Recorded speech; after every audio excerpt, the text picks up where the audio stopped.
Bonjour et bienvenue dans cette troisième partie de notre atelier d'initiation à la cohérence cardiaque. Dans les deux vidéos précédentes, je vous ai expliqué ce qu'est le système nerveux autonome. C'est donc le pilote automatique de nos fonctions physiologiques. C'est lui qui gère les dépenses d'énergie et le stockage de l'énergie, ainsi que le repos, la réparation, la récupération. Ce système nerveux autonome est un peu comme ce balancier. Il va chercher des ressources alternativement dans son réseau sympathique et dans son réseau parasympathique.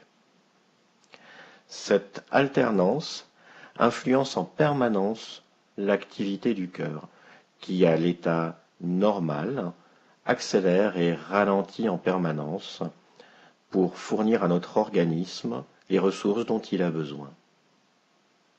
Ces deux notions étaient importantes et armés de ces deux notions, vous allez pouvoir comprendre parfaitement ce qu'est la cohérence cardiaque.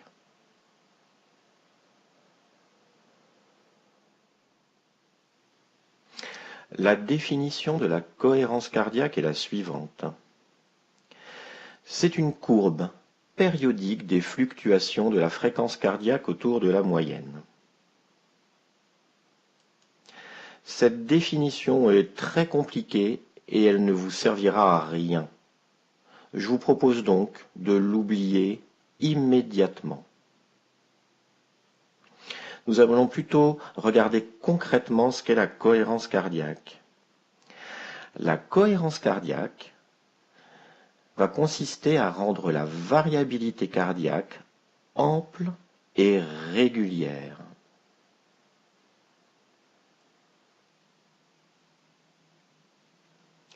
Concrètement, lorsque nous serons en état de cohérence cardiaque, nous allons voir apparaître sur le tachogramme une courbe totalement différente.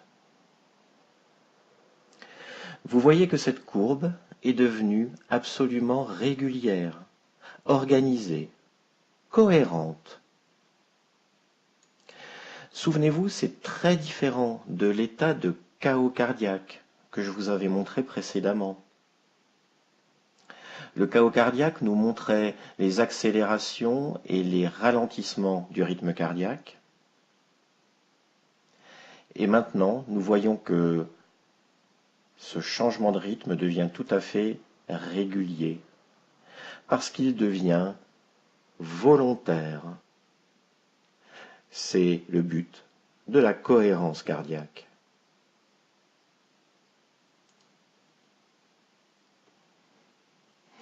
Je vous avais expliqué dans les vidéos précédentes que l'accélération du cœur est directement liée à l'activité du système nerveux sympathique.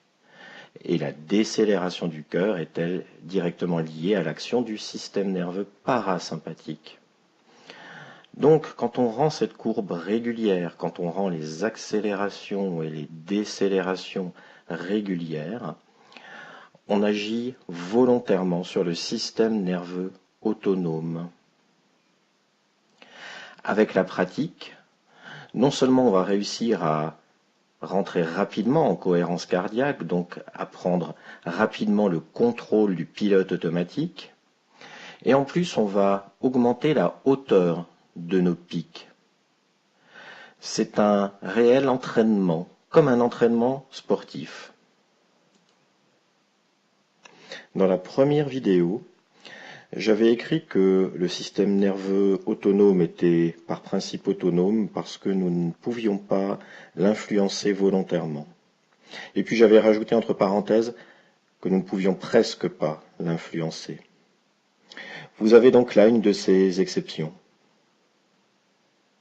Par une pratique régulière, quotidienne, de la cohérence cardiaque, vous allez donc réussir de plus en plus rapidement à prendre le contrôle du système nerveux autonome Et vous arriverez aussi à augmenter la hauteur des pics. Cet entraînement, ce véritable entraînement, va donc augmenter la qualité du système nerveux autonome et donc vous assurer un meilleur état de santé. Je vais vous montrer maintenant ce nouvel exemple de tachogramme, toujours enregistré sur le logiciel Heart Tracker. Pour le moment, vous voyez que nous sommes dans l'état de chaos cardiaque. Ce pouls est complètement irrégulier. Comme nous l'avons vu, c'est tout à fait naturel. Et puis la personne va commencer à respirer au rythme de la petite bulle qui monte et qui descend à gauche. Et là, nous allons voir que la courbe change de forme. Les pics deviennent réguliers et vous voyez que leur hauteur est beaucoup plus importante que la hauteur des pics pendant la phase de chaos cardiaque. L'échelle horizontale est graduée en minutes. Vous allez aussi voir que pendant 1 minute, il y aura 6 pics régulièrement espacés. Retenez ce chiffre de 6 pics par minute.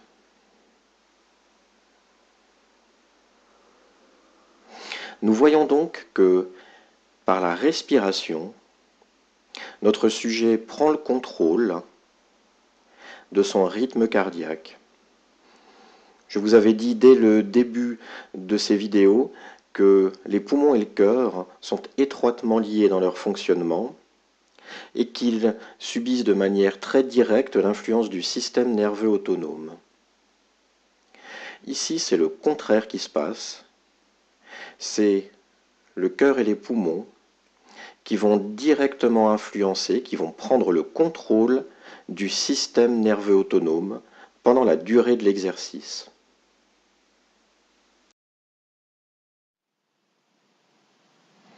J'ai déjà utilisé l'exemple du balancier.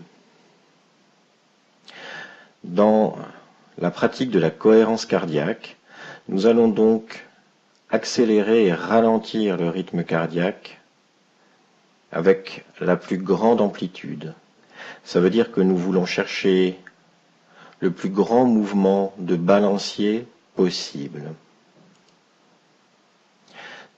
Ceci va nous permettre de passer du chaos à la cohérence cardiaque et avec l'entraînement d'obtenir la plus grande amplitude. Le balancier pourra aller le plus loin possible, à droite ou à gauche. Dans le cas de la variabilité cardiaque sur notre graphique, la variabilité ira très haut et très bas. Comme tous les mouvements de balancier, il faut donner régulièrement une impulsion pour que le mouvement s'entretienne. Imaginez que vous êtes en train de jouer à la balançoire avec un enfant.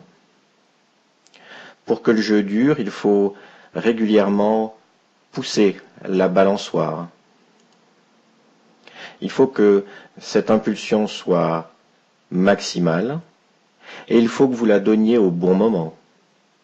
Dans le cas de la balançoire, c'est au moment où l'enfant est tout près de vous.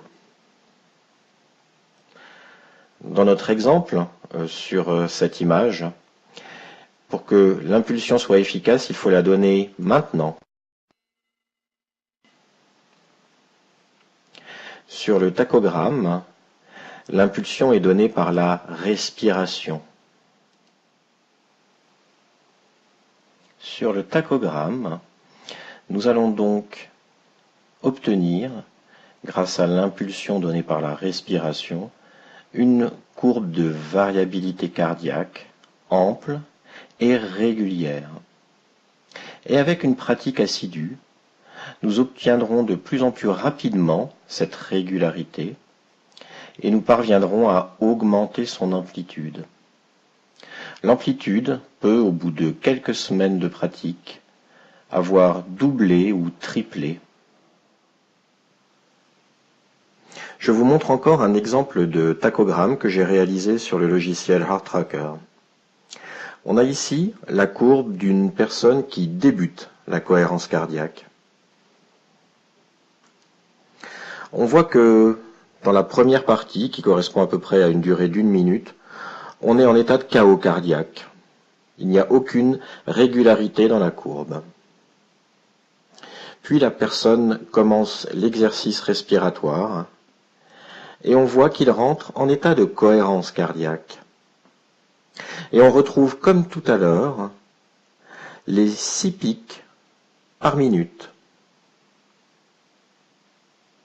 La suite de la courbe est moins régulière parce que c'est une personne qui n'a pas encore beaucoup de pratique et qui a du mal à rester dans cet état de cohérence cardiaque. Mais on retrouve encore dans la deuxième minute 6 pics moins beaux, moins nets, mais ils sont tout de même encore là. L'autre paramètre important que je veux vous montrer avec cette courbe, c'est l'amplitude moyenne de ces pics pendant la cohérence cardiaque.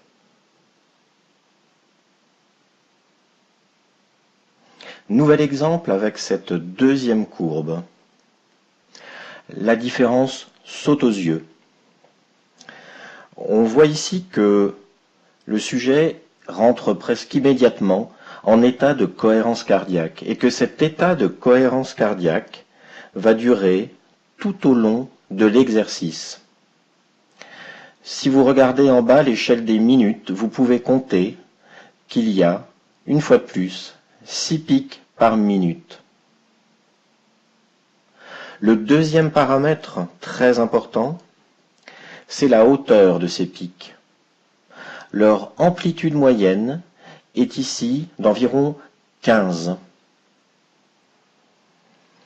Souvenez-vous, sur l'image précédente, l'amplitude était de seulement 5. Elle est ici 3 fois plus élevée. Et pourtant, ces deux courbes ont été réalisées chez la même personne. Cette différence de régularité des pics, la rapidité de l'induction de la cohérence cardiaque et le triplement de l'amplitude des pics a été obtenue après seulement 1 mois de pratique. C'est un bon exemple qui doit vous motiver et qui vous montre le bénéfice de l'assiduité. Vous connaissez maintenant toute la théorie qui entoure la pratique de la cohérence cardiaque. Vous connaissez tous les mécanismes mis en jeu. Maintenant, il est temps de comprendre les bénéfices que vous pouvez en tirer. Et vous allez voir, ils sont vraiment nombreux et importants.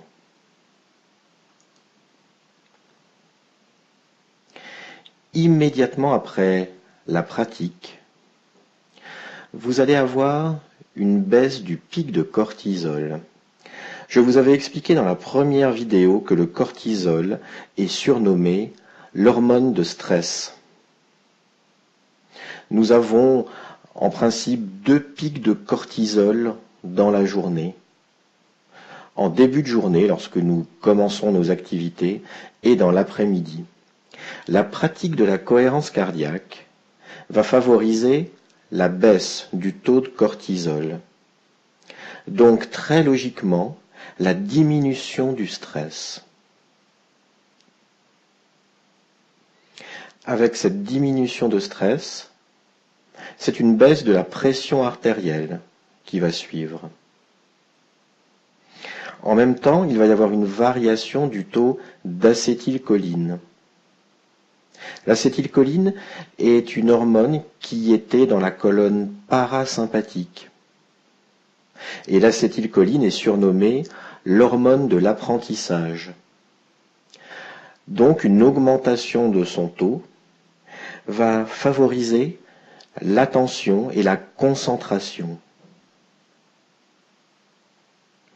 Vous allez aussi vous débarrasser, dans les heures qui suivent la pratique, de toutes les pensées parasites, des émotions négatives, et vous allez ressentir un état de sérénité, de calme et un recentrage émotionnel.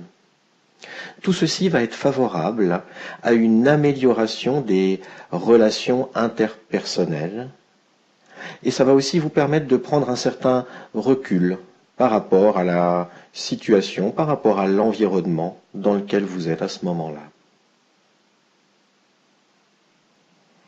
J'aimerais revenir encore sur le mot recentrage que j'utilise ici. Au début de la première vidéo, je vous parlais un peu de ma perplexité, disons, par rapport à la presse qui présente la cohérence cardiaque comme une méthode de relaxation. Une méthode de relaxation vous fait entrer dans le côté parasympathique.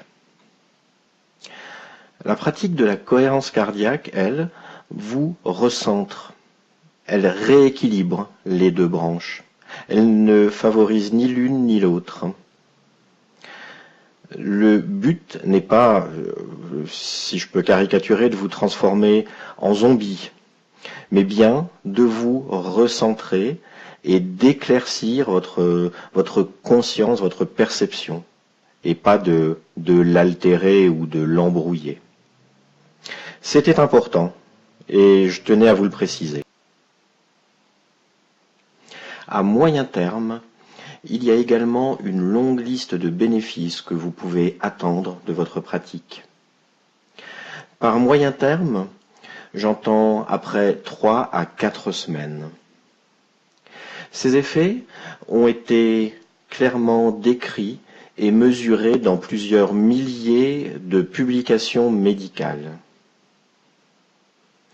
Comme vous pouvez le voir, l'action du système nerveux autonome concerne vraiment tous nos organes et tous les systèmes du corps humain. Son équilibre, sa bonne santé, sa force vont influencer énormément de symptômes et de problèmes chroniques.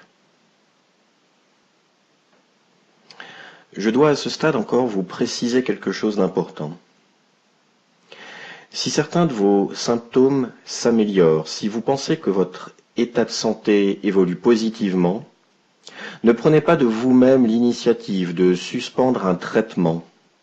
Parlez-en à votre médecin, et c'est lui et lui seul qui pourra évaluer votre état de santé et éventuellement modifier ses prescriptions.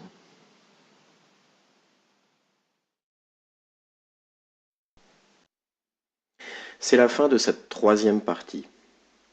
Ce que vous pouvez retenir, c'est qu'il est possible de transformer l'état de chaos cardiaque en cohérence cardiaque.